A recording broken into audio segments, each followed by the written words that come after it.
تو ایک دن نا پردے پہ بحث ہو رہی تھی، بیٹھے تھے کچھ لوگ تو بات کر رہے تھے، کہہ رہے تھے کہ جناب عورت کو نقاب پہننا چاہیے، برقع اوڑھنا چاہیے، کچھ کہہ رہے تھے ٹوپی والا برقع اچھا ہے، کچھ کہہ رہے تھے فلاں زیادہ اچھا ہے، باتیں ہو رہی تھی۔ بابا جی سادے سے بیچ میں بیٹھے تھے، میں نے ان کی طرف توجہ کی، میں نے کہا بزرگوں آپ بھی تو کوئی جواب دیں۔ کہنے لگے مجھے آیتیں اور حدیثیں مجھے نہیں آتی، آیتیں اور حدیثیں، پر پردہ بڑا ضروری ہے، یہ میری عقل میں بات آ گئی۔ میں نے کہا صاحب ہمیں بھی سمجھا دیں، چلے اگر آپ نے علم نہیں پڑھا تو عمر تو آپ کی زیادہ ہے نا، آپ نے بزرگوں سے باتیں سنی ہیں۔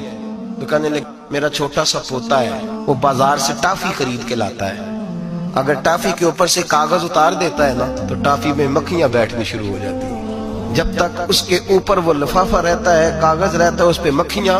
کہنے لگے جب تک تو اس کے اوپر کاغذ رہا تب تک اس پہ مکھیاں، اور جب اس کے اوپر سے کاغذ اتر گیا تو مکھیاں بیٹھ گئیں۔ کہنے لگے 4 سال کا میرا پوتا، میں نے منت کر دی کہ کھا لو، کہنے لگا میں نہیں کھاتا، اس پہ مکھیاں بیٹھ گئی ہیں، میں نہیں کھاتا، گندی ہو گئی ہے، میں نے یہ ٹافی نہیں کھانی۔ کہنے لگے میں بوڑھا آدمی دوبارہ دکان پہ گیا، جدوجہد کر کے نئی ٹافی لایا، بیٹے کو کہا کھا لو، اب اس نے کھائی۔ کہنے لگے مجھے سمجھ میں آ گئی، جو بی بی پردہ کرے گی اس پہ مکھیاں نہیں بیٹھیں گی۔